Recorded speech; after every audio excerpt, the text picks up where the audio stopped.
Hello, everyone, and welcome to another very special episode of the Idea to Value podcast. I'm your host, Nick Skillicorn, and I'm thrilled to have with me today Moodi Mahmoudi. He is the co-founder of Next, a design software solution, and he's got some pretty controversial views on the value of ideas and what it actually takes for innovation to be successful. Moodi, it's wonderful having you here today. Hey, Nick. Delighted to be here. Thanks for having me. Welcome to the Idea to Value podcast, where in every episode we highlight the latest insights into creativity and innovation from experts around the world. I'm your host, Nick Skillicorn. I care about the evidence behind what makes ideas happen, and I've already helped thousands of people just like you through my unique insights into recent scientific findings of how creativity works. I also show you how to turbocharge innovation programs so they finally deliver on the value and ideas you've been struggling to execute. Get your free training on how creativity can be improved by registering now at www.ideatovalue.com. Now let's get on with today's episode. So Moodi, for people who don't know about you and your own journey, could you just give us a very quick background as to where you came from and how you got into innovation in such a big way? Absolutely, Nick. So I fell into the world of innovation by a little bit of a coincidence, I must admit. Before starting Next, I was in the SAP ecosystem, essentially helping companies automate back office function, order to cash, procure to pay, hire to retire, HR, sales, finance, and so on. And what I had noticed, Nick, over the years is that for every function that a company takes seriously, and I mean seriously, meaning they measure, they invest in it, they manage it actively, that function was one day done on pen and paper in chaotic ways before it got organized into a best practice and then automated by software. Nick, think 40 years back when finance, every accountant you would hire in your company would do the books their way. Until some people showed up and said, no, this is not how it works. Finance is a best practice. There's a way to do the books in your company. And as soon as that best practice got established, companies like SAP and others showed up and said, hey, we can automate that. And boom, you started to have really massive software companies coming to the business and workplace. If you think about it, the same happened to production, supply chain management, all that kind of stuff, all the way to 1992, CRM, the emergence of CRM. Before we had CRMs, sales was an art. I don't know if you ever recall the Alec Baldwin movie, ABC, Always Be Closing. I mean, salespeople would close deals, nobody knew what they had done.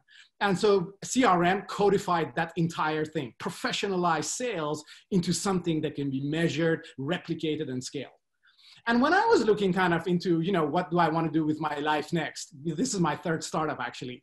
I came across companies who would say, hey, Moodi, all of this stuff that we do is great, but what's keeping up us night is what our customers want from us next. How can we help them? Why should we help them? What kind of offerings can we bring to market? Some people call this innovation, some call transformation, disruption. I mean, Uberization was a buzzword back in, early years. And so I thought, wow, this is really cool. A lot of companies are asking for this. And then I thought to myself, coming from the SAP world, where there must be an SAP for this. There must be a Salesforce.com for this. And of course, Nick, I turned to the supply side, and what did I find? Post-its, hacked together with email and spreadsheets. And there wasn't the emergence of on the very early part of the funnel of the idea management category, right? Essentially around sourcing ideas. And what I realized is that entire funnel of what you call, obviously in your podcast, idea to value, what we call idea to market, is completely untouched. It's complete chaos. It's voodoo masters and magicians and hipsters running after each other in playing ping pong in labs and chilling on Fat Boys. That was what it was all about. And we wanted to change that. And that's why we started Next. So please excuse my ignorance, but what is wrong with an idea management system? Isn't that all you need for successful innovation? Well, Nick, this is like saying leads. You can put your leads in your quotas in the case of sales. Everybody knows a lead is not money in the bank. Well, the same goes for innovation. An idea is not something that is going to tomorrow generate opportunities and revenue for your company. So the real thinking for us has always been, hey, what is the cycle? What is the cycle that companies need to go in order to bring new propositions to market? Now, let me maybe at least share how we view this. On the very front end of your customer interactions, you have order to cash, which is where customers place orders for your products and then they pay you for it. Then behind order to cash, you have market to order. which is the entire marketing and sales function. How do we generate these orders? Now, in a world of change, right, you cannot just keep marketing what you did yesterday better tomorrow and hope you'll succeed. You need to bring new products to market. And that's where we think about idea to market. Now, between those initial ideas, which essentially are hunches, I bumped into a cool technology, or I came across something that I was reading this morning, or the most popular one, it popped into my head under the shower this morning, right? Between those ideas and something that you can actually roll out that has a cost model, that has a revenue model, has a go-to-market strategy, right? That has product market fit, that has a proper solution that is differentiated, that actually solves the customer problem, is a big, big canyon. Now, otherwise, Nick, what would happen? I come up with an idea and I can sell my startup as a unicorn. Otherwise, right? For anybody who's built up a startup or anybody who works in innovation, they know that between your first idea and what you actually have to take to market is a very big gap. So that's one thing. The other thing, Nick, that we realized in this whole space, and I wrote a blog post about this called Ideas Suck. And the real idea that I was trying to take to market was that we have created an entire ecosystem, an entire industry almost. There's 209 idea management companies in the world, right? And for me, it was like, well, why do we need to manage so many ideas and rank them and like them and all this stuff if they just don't have value because they're not marketable? They're not something we can put into the market. They're just that first step. I would love to use the word such as opportunities or insights instead of ideas, because that's what we want to do. The real problem we have with ideas is that it's solution oriented. An idea is already often a solution, whereas what we need is not solutions. We need great problems. That's what we need. Companies don't fail in their innovation cycle because they poorly engineer the solution. Most of the clients we work with, the Global 2000, they are hugely successful. And they wouldn't be so successful if they couldn't put an engineer, a proper insurance plan, a proper paint, a proper chemical combination. They can do that. What is happening is that they're building brilliant solutions to inexistent problems or wrong problems. And that is the value of design, which is what is inherently built into our software to help companies go from ideas all the way to those marketable solutions, to the marketable offerings that they can put in the hands of their customer and that their customers would love. I mean, the whole concept of finding out what the real problem is, it's the cornerstone of human-centered design and design thinking and numerous other innovation frameworks. But how can you actually use software to get those problems? Because surely understanding the human need means going out and interacting with the humans. So can you just give us a bit of insight as to what design software actually aims to accomplish and how it does it? Absolutely, Nick. The real thinking for us is like, does a CRM sell for you, Nick? No, you actually got to go make presentations, shake some hands, kiss some babies, right? That's what the sales job function is all about. CRMs don't sell for you. They help you manage the contact to contract process. They organize it. You have a single system of record, all of that. We think of innovation in exactly the same way. So the way we have essentially gone about building Next was based on three very important principles that are the pillars by which we live. The first one is to provide a digitally guided experience for teams from idea to market. Now, obviously in the world of pandemic, Nick, you can realize how valuable this is because that function, that idea to market journey is typically supported by Post-its and workshops. Now we can't do any of that anymore, right? So suddenly this has emerged as an amazing opportunity, right, in the enterprises as they rush to digitize that function, to have a backbone for that. So that's the first part, is you need to have that process so that you can guide people through it. The second piece is knowledge and know-how. That is one of the areas where we're very proud to work and partner with people. We have a marketplace inside Next where companies such as Ellen MacArthur Foundation or IDEO can provide at scale their circular design capabilities to the industry. We work with companies like Service Design Doing, where you can actually, companies can leverage that in order to do service design or experience design as they try to rethink their existing products or build services, digital services on top of their existing ones. We work with organizations like Think, like Forth, and so on, bringing that knowledge and know-how to the market as people go through that guided experience. And last, system of record, Nick. where does the data go? Now, let's say I go and do a user interview because in my digital guided experience, it told me that I should start there. I should do a customer interview, for example, or customer observation.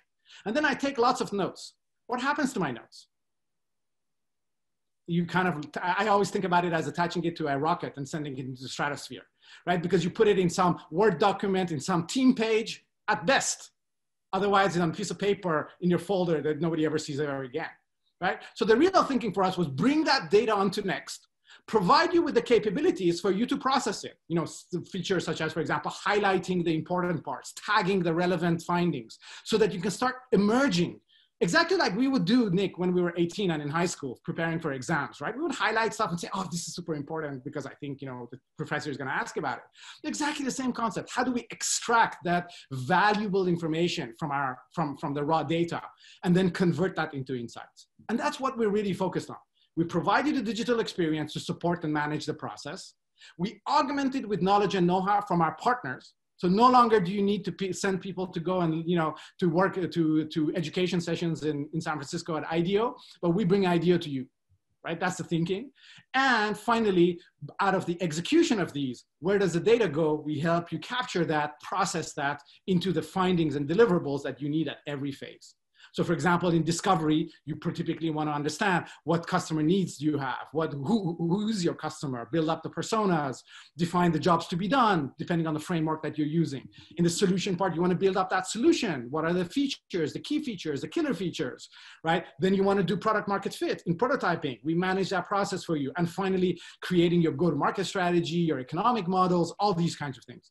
Design can be applied to all of those. And you say there's several templates and frameworks that are used. Do you need to always use the same framework in the same sequence to get results? Or is there actually value of picking and choosing aspects of different frameworks for different stages of the journey? Absolutely, Nick. You just hit the nail on the head. It's exactly that, right? So what we realize is that there is no one-size-fits-all for innovation or application of design in your companies, right? Different organizations apply design in different ways, and they have different requirements. Think of, for example, a pharmaceutical company. So we work with Takeda Pharmaceuticals. Imagine all the compliance and regulatory requirements that they need to handle as part of bringing, for example, a new diagnostics capability to market. I mean, a company that is in banking or a tech company doesn't need to do those kinds of things. So absolutely, the whole idea here is that we provide you the principles. The templates can be industry specific, could be market segment specific, could be use case specific. The way you apply design to build a strategy is different than when you apply design to create a new product. It's different than when you apply design in order to co-innovate, for example, an offering with a customer.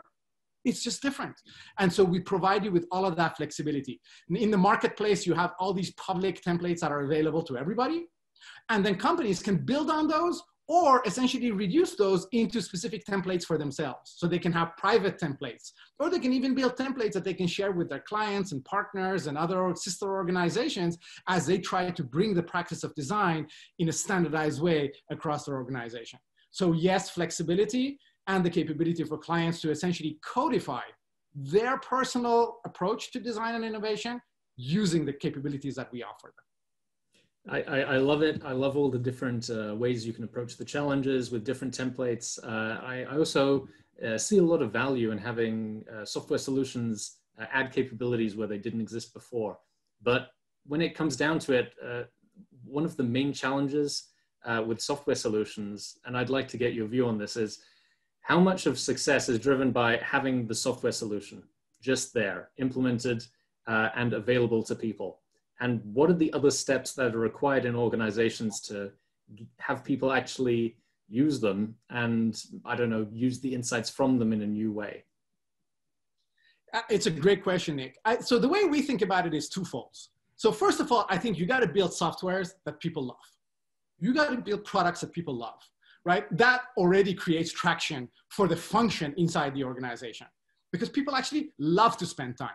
One of the biggest things that I love to see at our customers is when teams go and do a first interview and then they come back to the office and they say, oh my God, today I learned something that I did not know yesterday.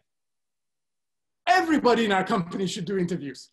And that's just one moment in time. That's one activity out of the entire thing that you need to do in order to take an idea all the way to a marketable proposition, right? So those are the aha moments that we love, right? So first of all, you can bottom up inspire people. You can bottom up increase that awareness and understanding of what value people can unlock by using these practices. It's not about the software, Nick. It's about the practice. The only thing the software does is it makes a practice more accessible so that you don't have to manage the process, do the admin, all this kind of stuff. You can essentially sit in and flow in with the software that guides you through it. But you have to do the work fundamentally, and you get that value. So the bottom up part, which is typically, Nick, I must admit, how we start with most of our organizations.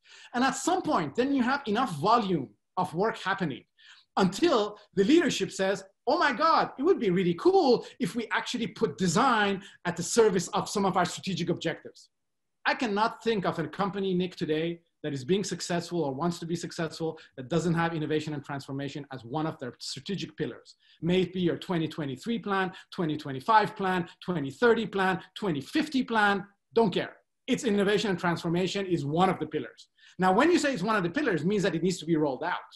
How do we roll out the one slide, that either we prepared or had McKinsey or BCG prepare for us, and we roll it out? How do we operationalize it? And that's what Next really is great for once you have that initial traction, is to say, okay, we want to transform this industry, or we would like that, in a certain product that we are bringing to market to augment it with digital services in order to boost revenue by 40%, for example, right? Think of companies who provide automation or, hardware, for example, who want to augment their hardware with digital services, right? Think of a company like Philips, for example, who says, hey, I sell a toothbrush, but how can I sell digital services around the toothbrush, to give you toothbrushing guidance and these kinds of stuff?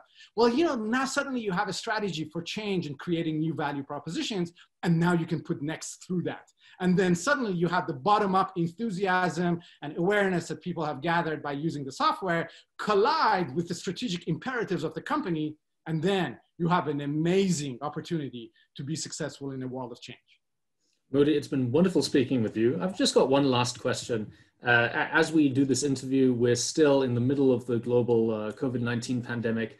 And for a lot of companies, it's been a very interesting and in a lot of ways challenging last 6 months or so, where a lot of companies have for the very first time been forced to have systems in place where people can work remotely and work using digital systems. People have used Skype or Zoom for the very first time. What's been your experience with companies who have been essentially forced into using systems like Next for the first time, where maybe some people have been brought in kicking and screaming at the beginning? Has it been easy? Has it been challenging? What's been your experience? So I think, Nick, when this thing happened, for us, the approach was twofold, to be honest with you. I think the first one was that we had to make sure that Next fits into the workflows of people. So, we've been working in a lot of accounts where, for example, companies like Zoom or Miro have been working alongside us. We know of each other, but we've never thought about integrating deeply, meaningfully. Why? Because of course, customers didn't need it. They would do workshops and stuff like that, and they could just bring things around and connect data up together in meaningful ways. But once the pandemic happened and everybody had to be at home, we all essentially got on the call, right? And said, hey, guys, our customers are using Miro and Next and putting data back and forth, copying, it's terrible. How can we create really seamless data flows so that I can switch between the applications without even feeling I'm switching between the application, right? So that was the first part. So I think what we did is we had to step up to realize that users need to be supported in meaningful ways, and that's our responsibility. It's on us to do it, not on them. So that's the number one thing. The second thing I think that happened, which is fascinating, is innovation and transformation is a new function. It's emerging. It's just starting to emerge in companies. We're just starting to go away from the theater and all the fun to something really disciplined, meaningful that we want to measure and heavily invest in. As this new function is emerging, there were two approaches to this. Either I give you an 800-page book for you to go and study design thinking and become an expert, and then you can go do some proper work. Or I give you a tool that guides you through it. Meaning, it was again on us to make sure that we could provide capabilities that lowers the barrier for people to access design as a practice and as a principle, so that they can run more successful business innovation and transformation functions, or, you know, the circular stuff, you know, build new circular sustainable models that contribute towards those strategies of the companies. So I think that has been really an awakening and illumination in the marketplace to say, hey, actually, maybe the software thing is actually easier than doing the other thing. I always think about it, Nick, as how Africa went from no phone to 4G. They didn't go through all the other middle steps. I think this exactly the same is happening. We're going from not doing design or innovation suddenly to doing it in the most efficient, productive, and a disciplined way. Perfect. Perfect. Moodi, it's been wonderful speaking with you. If people want to find out more about Next, about you and your insights, what's the best place they can go to find out more? So either on my LinkedIn profile, where I post a lot of content and share a lot of material, or nextapp.co. Perfect. I'll make sure to get those links down in the description below. It's been wonderful speaking with you, and I look forward to speaking again with you soon. Thank you for having me, Nick. Take good care. Thank you so much for listening. If you liked it, please like, share, and subscribe, and leave me a comment about what you thought and what you'd like to see more about. If you want to take your creativity and innovation capabilities to the next level, then invest in yourself with the premium training only available at ideatovalue.com. These exclusive training modules have all been put together by me, Nick Skillicorn, and have been used by thousands of artists, innovation leaders, and CEOs to become better at understanding the source of their creativity and executing on their innovation ambitions. And there is no risk to you, as they're backed by our money-back guarantee. Now, don't forget to go out there and make your ideas a reality. See you again soon.